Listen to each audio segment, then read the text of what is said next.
मित्र हो, मी आहे एक शेतकरी आणि शेतकऱ्याचे काय हाल असतात हे तुम्हाला माहीत आहे. जे शेतकरी असतं त्यांना मात्र व्हिडिओला कमेंट करा. शेतकऱ्याचं खास हत्यार म्हणजे हा विळा. याला विळा म्हणतात. त्यांना सोयाबीन सोंगलं जातं, सगळं सोंगलं जातं. आणि शेतकऱ्याकडं जे गुरंढोरं असतात, गाई, म्हशी, बैलं, त्या बैलाच्या पोटाला लागतंय. पोटाला लागल्यामुळं त्या शेतकऱ्याला व्यवस्था करावं लागते. जसं शेतकऱ्याला आम्हाला तुम्हाला खायला लागतंय, तसं बैलाला, गाईला, म्हशीला खायला लागतंय.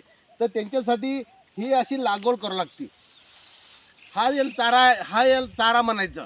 हा चारा कधीसाठी हिरवा असतो, फक्त याला पाणी द्यावं लागतं. जसं घोड्याला लगाम बांधतात आणि वाळलेलं गवत हिरवं दिसावं अशी पद्धत घोड्यासाठी करतात. पण मात्र हे घोड्यासाठी पद्धत नाही. हे ताजं आहे, ओलं आहे, ताजं आहे.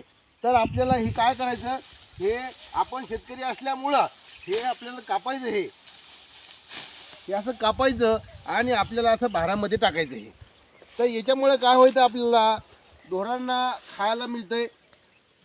खायला मिळते आणि जर म्हशी आणि गाई जर असतील तर चांगल्या प्रकारचे दूध देतात.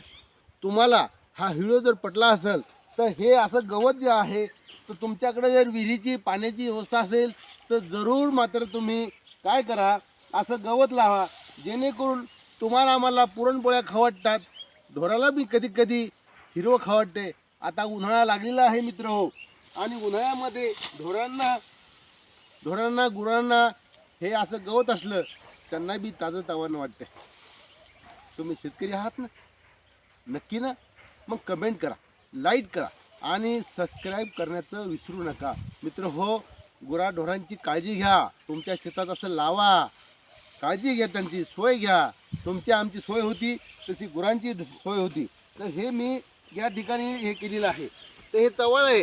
हे चवळाचं आपल्याला असं असं न्यायचं. आता हे आपल्याला गाईला ढोरांना टाकायचे. व्हिडिओ आवडला तर मात्र शेअर करा मित्र.